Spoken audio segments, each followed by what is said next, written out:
Auto డ్రైవర్ల కుటుంబాలకు 10 లక్షల పరిహారం, నెలకు 10,000 ఇవ్వాలన్న బీఆర్ఎస్ ఎమ్మెల్యే పల్లా డిమాండ్పై మంత్రి పొన్నం ప్రభాకర్ కౌంటర్ ఇచ్చారు. ఇంకా అధికారంలో ఉన్నామనే భ్రమలోనే బీఆర్ఎస్ బతుకుతోందని మంత్రి పొన్నం దుయ్యబట్టారు.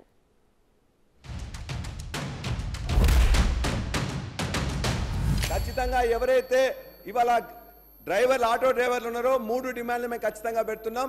చనిపోయిన 21 మంది ఆటో డ్రైవర్లకు తక్షణమే వారి కుటుంబానికి 20 లక్షల రూపాయలు ఎక్స్గ్రేషియా ప్రకటించాలి. రెండోది, వాళ్ళ కుటుంబాలు ఎవరైతే ఇలా 300 రూపాయలు కిరాయి తీసుకొని 200 డీజిల్ తీసుకొని 500 రూపాయలు కూలి కూడా పడతలేదు కాబట్టి ఆ కుటుంబాలకి వ్యవసాయాలకు రుణమాఫీ ఎట్లు ఇస్తున్నావో ఆటో రుణమాఫీ కూడా చేయాలని చెప్పి కూడా ఈ సందర్భంగా మేము కోరుతున్నాం. మీరు చెప్పే 12,000 రూపాయల సంవత్సరానికి ఎక్కడా సరిపోదు కాబట్టి నెలకు 10,000 రూపాయలు ఇచ్చినట్లయితే 6.5 లక్షల కుటుంబాలు బాగైతే అని చెప్పేసి ఇది 3వ డిమాండ్గా మీ ద్వారా ఇవాళ ప్రభుత్వానికి పెడతా ఉన్నాం.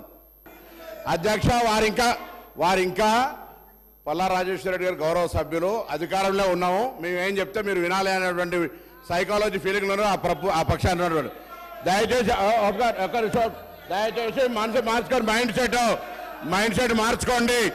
మైండ్ సెట్ మార్చుకోవాల్సిన అవసరం ఉంది. అలా నిన్నటి దాకా 10 ఏళ్ళ అధికారంలో ఉన్న వీళ్ళు ఆర్టీసీకి సంబంధించి తెలంగాణ ఉద్యమం కోసం నై చలేగా బస్ కప్పయ్యా నై చలేగా అని ఉద్యమం చేసిన వాళ్ళ గురించి పట్టించుకోని వీళ్ళు 60 రోజులు సమ్మె చేస్తే ఆత్మహత్యలు చేసుకుంటే పట్టించుకోని వీళ్ళు ఇలా ఆర్టీసీ గురించి మాట్లాడుతున్నారు. అధ్యక్ష, ఇలా పెద్దలు గౌరవ మాజీ మంత్రి హరీష్ రావు గారు అనాలోచిత డిమాండ్ 15,000 ఆటోకి ఇవ్వాలంట నెలకు.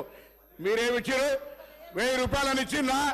ఒకవైపు ఆటో పన్ను రద్దు చేస్తున్నామని చాలా పేరు మీద 1,000 రూపాయలు వీపులు కొట్టి ఆటో కార్మికుల దగ్గర పోయి మాట్లాడదాం.